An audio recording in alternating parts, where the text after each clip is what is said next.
Welcome to the Daily Word, verse by verse. Grab your Bibles and follow along as we continue in our study through the Gospel of John. Keep in mind, I'm using the Holman Christian Standard Bible. So if you're using a different translation, the read is different, but the message is the same. We're going to pick up our study in chapter 19.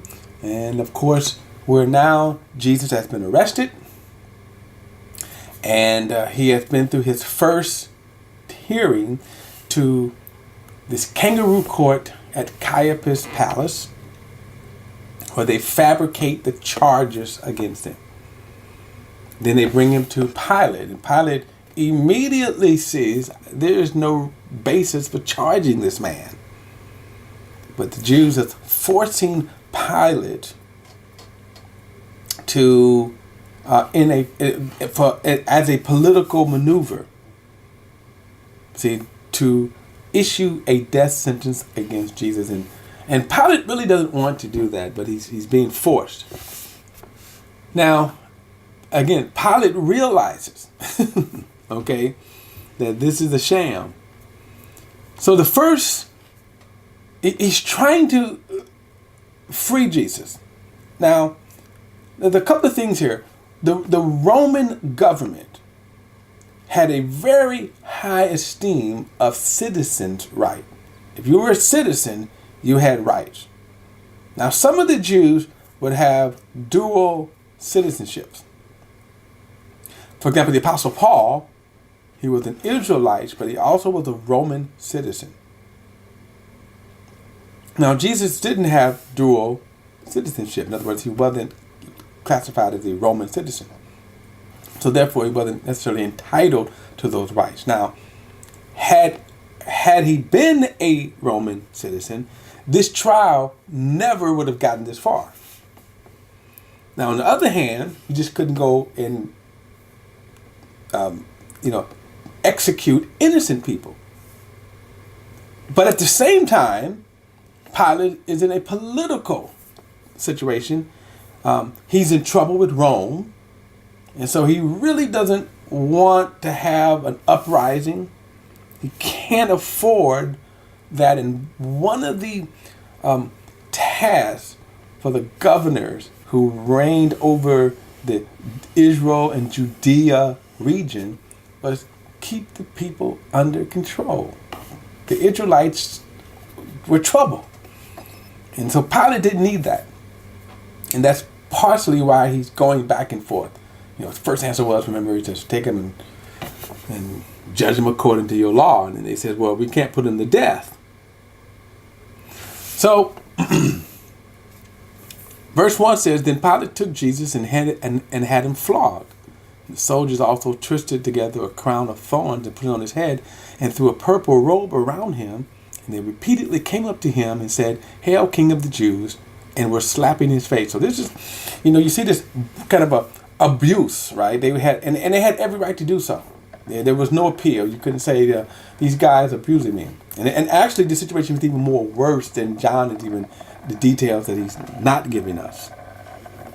But the flogging, the crucifixion, the Roman crucifixion, was one of the most cruel and brutal ways of dying under the government hands. Really, to date, right? So what they would do is they would, after the trial, this flogging was extremely painful and brutal because what they would do is they had a whip that had 3 straps to it, and in that it had bits of bones and metal. Now the Jewish law restricted them to only 40 lashes. Well, the Romans didn't have such restriction. They can give you as many as they want. You also have to keep in mind that if they was giving you, let's say, 40 lashes, in reality, because of the 3 straps, they were giving you 120 lashes. And each time they would lay the whip into your back, the bits and bones would lacerate your skin. It was horrible, painful. So, verse 4 says, Pilate went out again and said to them, "Look, I'm bringing him outside to let you know I find no grounds for charging in him. Now Pilate hoped that this would quench their their thirst for blood. Verse 5, then Jesus came out wearing a crown of thorns and a purple robe.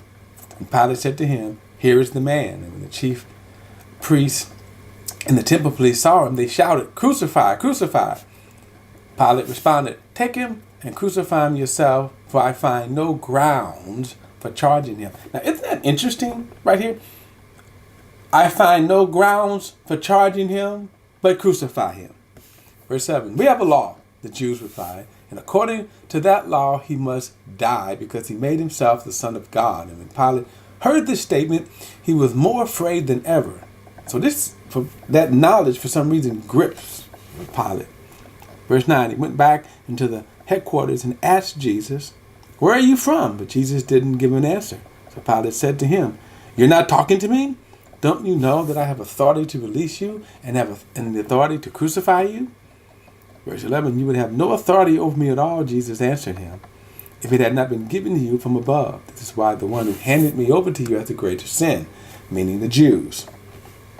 From that moment, Pilate made every effort to release Jesus, but the Jews shouted, if you release this man, you are not Caesar's friend. Anyone who makes himself a king opposes Caesar. So they're boxing Pilate into a political corner that he really doesn't want to be in.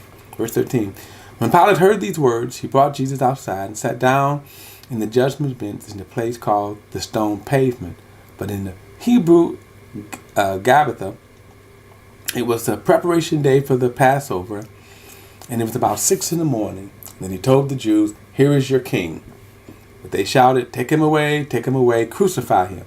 Pilate said to him, should I crucify your king? We have no king but Caesar, the chief priest answered. Now, what a thing to say for the Jews, by the way. Now, this was interesting. What a thing to say. Verse 16.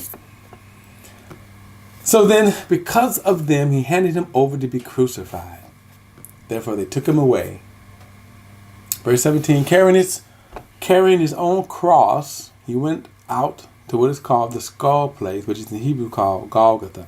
Now, one of the things they would do is again, part of the brutal treatment, and then all of this was done to discourage, it was a deterrent to say, you don't want to cross Rome, you don't want to commit crimes. So he probably, what they made him carry was the beam, the cross beam of the cross. And then they would parade him through a narrow street, and the people would yell at him, spit on him.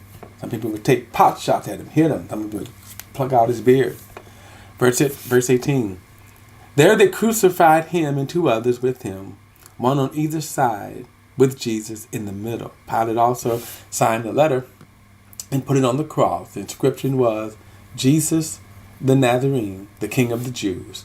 Many of the Jews read the sign because the place where Jesus is crucified was near the city, and it was written in Hebrew, Latin, and Greek was the dominant language, the main language of the land. I mean, even Jesus probably spoke Greek. Verse 21, so the chief priests and the Jews said to Pilate, don't write the King of the Jews, but that he said, I am the King of the Jews. And then Pilate replied, what I've written, I have written. Now it's interesting, when they would crucify him, they would nail the charges that the criminals were guilty of. And so basically what Pilate is saying, because he had said 3 times, I find no reason for charging this man.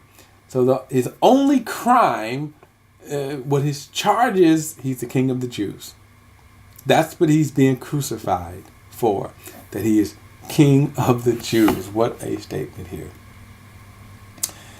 All right, I'm going to pick it up at verse 23 in the next video, so I'll see you then.